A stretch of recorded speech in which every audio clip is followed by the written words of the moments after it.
হচ্ছে না বিচার বিভাগের জন্য আলাদা সচিবালয়, বাতিল করা হয়েছে জাতীয় মানবাধিকার কমিশনও। সংসদে পাশ হয়েছে দুটি অধ্যাদেশের রহিত সংশোধন বিল। এছাড়া দলীয় প্রতীকে পৌরসভা নির্বাচনের বিধান বাতিল করা হয়েছে। ৭১-এ মুসলিম লীগ, জামায়াতে ইসলামী সহ কয়েকটি পক্ষকে পাকিস্তানের সহযোগী হিসেবে উল্লেখ করে মুক্তিযোদ্ধা কাউন্সিল সংশোধন বিলও পাশ হয়।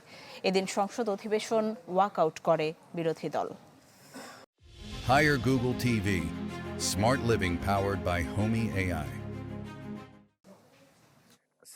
বৃহস্পতিবার সংসদে দিনের কর্মসূচি শুরু হয় বেশ কিছু গুরুত্বপূর্ণ বিল উত্থাপনের মধ্য দিয়ে। দিনের কার্যসূচি অনুযায়ী এখন আমি এর মধ্যে অন্তর্বর্তী সরকারের সময়ের জাতীয় মানবাধিকার কমিশন অধ্যাদেশ বাতিল করে জাতীয় মানবাধিকার কমিশন রহিতকরণ ও পুনঃপ্রচলন বিল ২০২৬ পাশের জন্য উত্থাপন করেন আইনমন্ত্রী।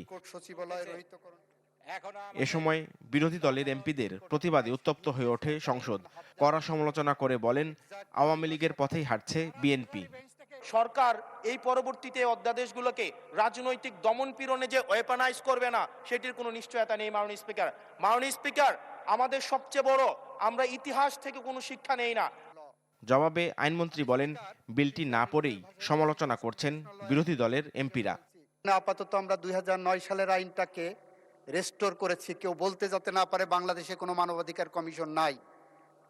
সুতরাং সব পড়লাম, প্রথম লাইনটাই পড়লাম না যে ২০২৫ সালের আইনটা আমরা অধিকতর যাচাই বাছাই করার জন্যই এনেছি।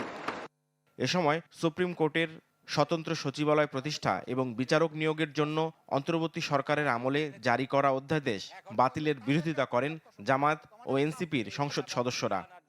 এই যে মালিকের মতো লোক, খায়রুল হকের মতো লোক, শপথপত্র রাজনীতিবিদের মতো লোক রাতের আলোতে মোমবাতি জ্বালিয়ে বিচার কার্য পরিচালনা করলেন, কিভাবে বেগম খালেদা জিয়াকে তারা অতিরিক্ত সাজা দিলেন এবং কিভাবে বাংলাদেশের বিচার ব্যবস্থাকে তারা ধ্বংস করলেন। এরপর ৭১-এ পাকিস্তানের সহযোগী হিসেবে মুসলিম লীগ, জামাতে ইসলামী ও নিজামী ইসলাম সহ আরও কয়েকটি পক্ষকে উল্লেখ করে জাতীয় মুক্তিযোদ্ধা কাউন্সিল সংশোধন বিল পাশ হয়। এ সময় বিরোধী দলীয় নেতা বলেন, স্বাধীনতার পরে শেখ মুজিব, জিয়াউর রহমান, খালেদা জিয়া কেউই বিষয়টি আনেননি। স্বাধীনতার পরে তখনকার শাসকও আনেন নাই, মরহুম প্রেসিডেন্ট জিয়াউর রহমান রাহিমাহুল্লাহ তিনিও আনেন নাই, ৩ বারের অতি সম্মানীয় প্রধানমন্ত্রী তিনিও আনেন নাই। ৭১ সালের এই চরম সময়ে কার কি ভূমিকা ছিল?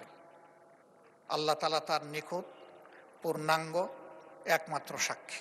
তবে বেশ কিছু জনবিরোধী আইন করা হয়েছে এমন অভিযোগ এনে সংসদ অধিবেশন থেকে ওয়াকআউট করে বিরোধী দল। নাফিউল ইসলাম লিংকন, চ্যানেল 24, ঢাকা।